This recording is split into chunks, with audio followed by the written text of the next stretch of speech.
at stage 7. This is literally the longest stage in the game by about 3 times the length of any other level. And you can guess, having been introduced to the chibi bitch right in front of us. And I said chibi, not chubby, though she is that as well. It's a boss rush level. The bosses are all back, slightly tougher than before, along with obviously the final boss and all that shit. So basically, our job is to smack down these 6 bosses we've already beaten, hence the power-ups between each one. I'm not just going to steal her, I'm going to steal her entire goddamn act and take it on Broadway. Then I'm going to get old, get a cocaine addiction, and end up playing the club circuit in Las Vegas. Because I'm Celine fucking Dion, bitch. So I don't know what came over me then. I'm thinking it was a bout of Canadianness or something. But yeah, the boss fights in this game are probably the least interesting part about it. The most interesting part is seeing how many things you can whack in the face with a wooden sword. And we're being attacked by the 3 sturgeons. And yes, that was a rather bad pun on my part. So we're back underwater in front of a department store, which no one seems to notice is weird, so I'm thinking they probably have just decided this is normal nowadays. And we're going to beat the shit out of some fish. Because we can, and fish are not protected under any international human rights legislation that I know of. Get used to that screaming here a lot. It's what the heroine does when she's not busy trying to hide an upskirt. And basically, I have it in for that purple fish, but it's not really safe to go after him until I take out his dumbass stooge over here. And yes, they are named after the 3 Stooges. I'm young, but I'm not that young. I recognise the reference. And basically, we're going to wait for him to do something like that, and we're going to leap up, and we're going to stab him in the face repeatedly. Not a huge amount to it, it just takes a bit of practice. Unfortunately for him, those teeth are only good if you can actually hit the enemy. And I don't think I'm doing a lot of damage at this point. So I'm basically just going to keep leaping over him and stabbing him until he comes down the bottom here. So I can bull rush him, or boob rush him, really. If she had any. Skip them because I've already got all the power-ups I want. And now the bastard is back with another toy pun. Which is annoying because he's actually one of the hardest bosses in the game. And he's also smart enough to fake you out there when you try to leap over him. No, seriously, he's probably the worst goddamn boss in the game. I wish I was fucking joking, but that is a bombing run, seriously. He has modern high-tech weaponry, and I have a fucking plank of wood. I'm not sure whether that's unfair to me or humiliating for him. And yeah, I probably should have picked up more protection there, but I didn't. Okay, if that thing rocked up outside my window at night, I would be scared. Because, you know, a giant owl making house calls is something that just doesn't happen every day. And, I mean, I live in some weird places, but that just doesn't happen, ever. Because, seriously, it's a giant fucking owl with birds in his head. Clive Barker couldn't write this shit. And now he has made the background disappear and I'm blind, and what the fuck is going on here? It's just a giant owl throwing feathers at me, who is now dead. And while I should probably stop for more power-ups, which I'm going to do here, because I want to have all of them left.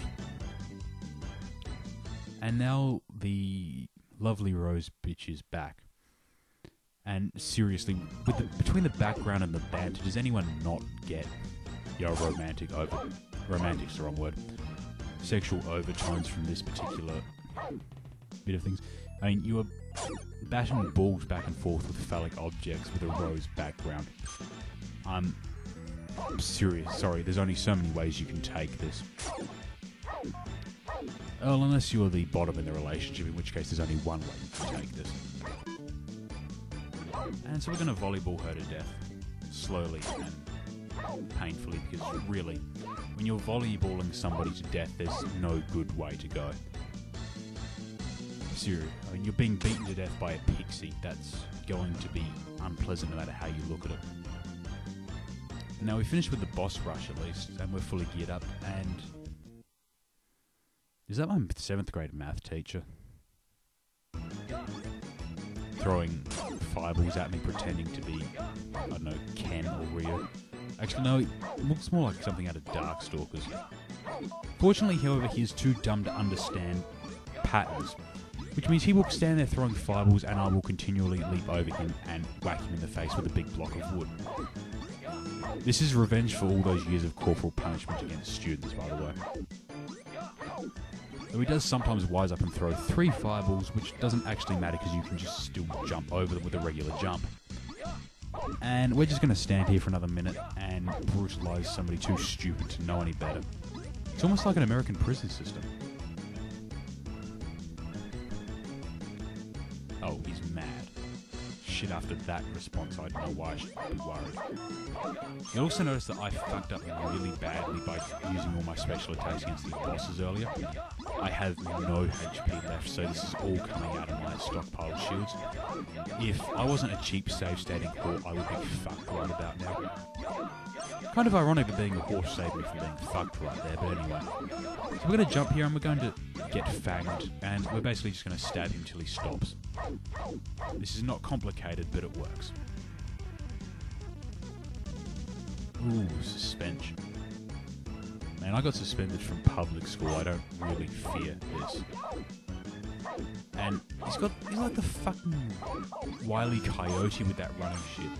And apparently his cape is a separate sentient creature, which I find really freaking creepy.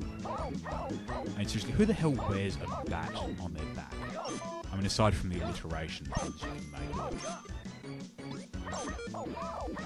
And, oh, yeah. I died at this point. I could have probably save stated it all the way through to a clean victory, but I mostly wanted to do that to the boss. You know, just go after him and finish him off with a special attack like I've been doing to everything in this game. Because, seriously, this game is such a Maho Shoujo, you know, program that it has to be played out like that. The boss must be defeated by the Pure of Heart special attack. And our protagonist is showing a remarkable sense of intelligence for a game hero. And we're done. Okay, when I said triple, I actually included all this stuff. So we're going to go through all the characters now.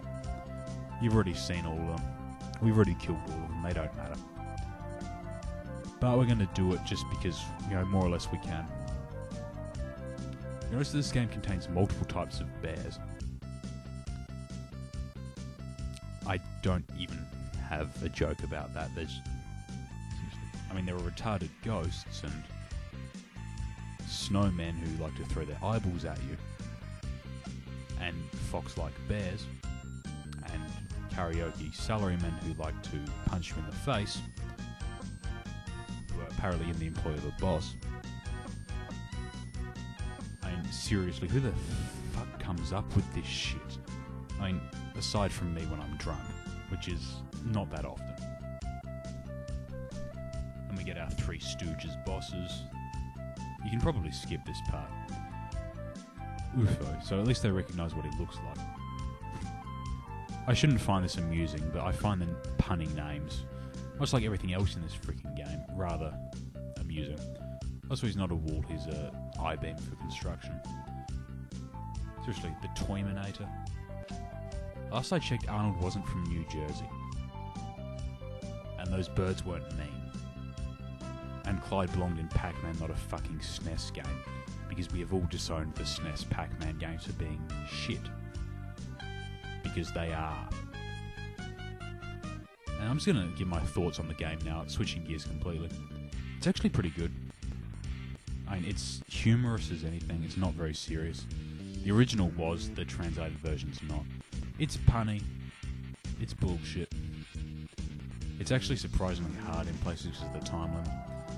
But, you know, as far as forgotten games go, it's pretty good. You know, I'd give it a 7 out of 10, maybe an 8 out of 10 if I was feeling generous.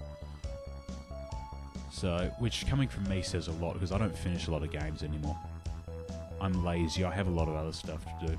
I mean, right now I'm supposed to be reading a whole bunch of Russell Bertrand stuff. So I'm not just a foul-mouthed idiot. I am one, but I'm not just one. Yeah, fun game. A little bit weird. Lots of bad jokes. And very short. I mean, this whole set of videos is, what, 30 minutes? 25 minutes? So give it an hour if you're not a save-stating bastard.